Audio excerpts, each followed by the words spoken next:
Kumusta na kayo mga kasirama? Ang pag-uusapan natin ngayon ay ang heat stroke. Heat stroke sa ating mga alaga. Para maiwasan natin ang heat stroke sa ating mga sirama, ay kailangan palabasin natin sila. Ilabas muna natin sila sa kulungan. Napakatinding init, walang kahangin-hangin. Kaya kailangan natin ilabas ang ating mga alagang sirama. Hindi naman natin pwedeng ilabas lahat dahil sa yung iba nangingitlog, yung iba naglilimlim. Pangalawang paraan para makaiwas ng heat stroke ang ating mga sirama ay kailangan may ventilador yung ating breeder house. Importante, napaka-importante ng ventilador.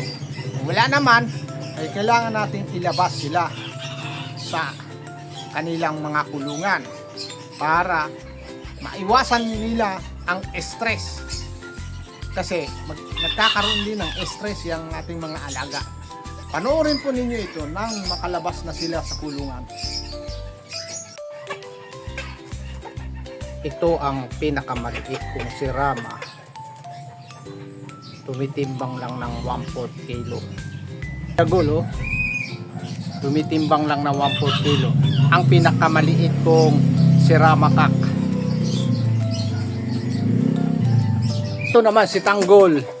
Tanggol!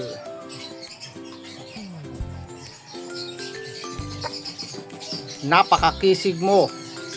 Ang pinakamakisig na sirama ko. Lalaking lalaki. Si Tanggol. Ito naman si Bagsik. Ayan si Bagsik. Bagsik talaga. Yan si Bagsik. Huwag kayo mag-away.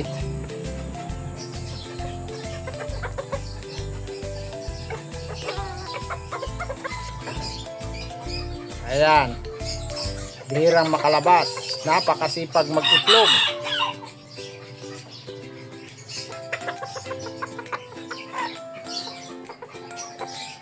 Ito naman si Hagibis. Hagibis. Ala, ikot. Yan naman si Blackjack.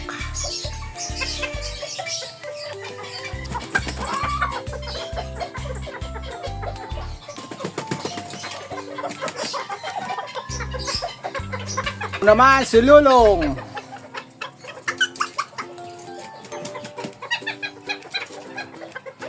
Kamatanda kong sirama.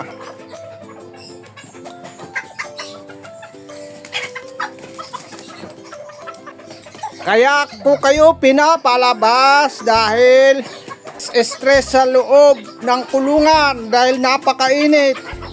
Huwag kayo mag-away. Ayan. Pinalalabas ko na yung aking mga sirama. Marami pa sa loob. Ayan. Dahil ang panahon ngayon ay sobrang init. Umulan nga, pero nung mawala ang ulan ay init. Kaya mga kasirama, kailangan din naman nating palabasin ang ating mga manok para hindi sila ma-stress sa kulungan. Super init talaga. Ayan, nakalabas na sila.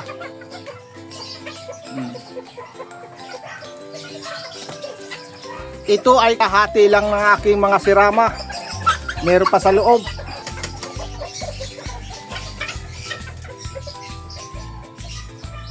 Yung pinakamaliit kong sirama nasa sulok.